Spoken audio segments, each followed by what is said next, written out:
অলিম্পিকে আবারও ফিরছে ক্রিকেট। ১-২ বছর নয়, ১ শতাব্দীরও বেশি সময় পর। ক্যালেন্ডারের হিসেবে প্রায় ১২৮ বছর পর ২০২৮ সালে লস অ্যাঞ্জেলেস মাঠে গড়াবে সাদা বল।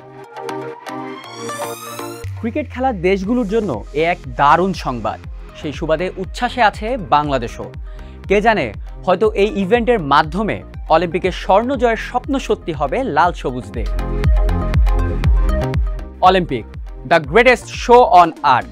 এই বৈশ্বিক আসরেই শেষবার ক্রিকেট দেখা গিয়েছিল সেই ১৯০০ সালে। সেবার গ্রেট ব্রিটেন জিতেছিল স্বর্ণ, আর ফ্রেঞ্চ অ্যাথলেটিক ইউনিয়ন জিতেছিল রৌপ্য। এরপর যেন অলিম্পিক থেকে হারিয়েই যায় ক্রিকেট।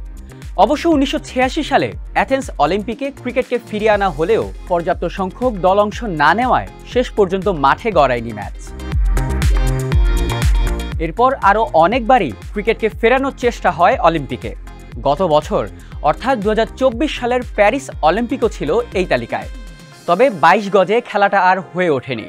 এবার অবশ্য পাল্টে গেছে পুরনো সেই হিসাব। ব্যাট বলের লড়াই আর ক্রিকেটারদের দুর্দান্ত পারফরমেন্স মাঠে ছড়াবে দুটি। ৩ বছর পর লস অ্যাঞ্জেলেস অলিম্পিকে টি-২০ ফরম্যাটে আয়োজিত হবে ক্রিকেট। আসরে স্বর্ণ পদকের জন্য পুরুষ ও নারী বিভাগে লড়বে ৬টি করে দেশ। প্রতিটি দলে থাকতে পারেন সর্বোচ্চ ১৫ জন ক্রিকেটার। তবে দলগুলো কিভাবে যোগ্যতা অর্জন করবে তা এখনও জানা যায়নি। ধারণা করা হচ্ছে বাছাই পর্ব নয়, টি-২০ র্যাঙ্কিংয়ের উপর ভিত্তি করেই সুযোগ দেওয়া হবে দেশগুলোকে।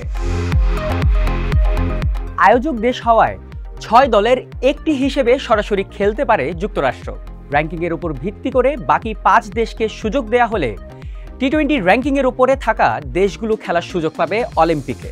এই সমীকরণে বাদ পড়বে শান্ত জ্যোতিরা, কারণ টি-২০তে বর্তমানে পুরুষ ও নারী দুই বিভাগেই বাংলাদেশের অবস্থান ৯।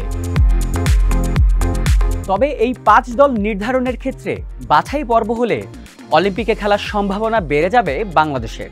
সেক্ষেত্রে এখন তাকিয়ে থাকতে হবে অলিম্পিক কমিটি ও আইসিসির দিকে।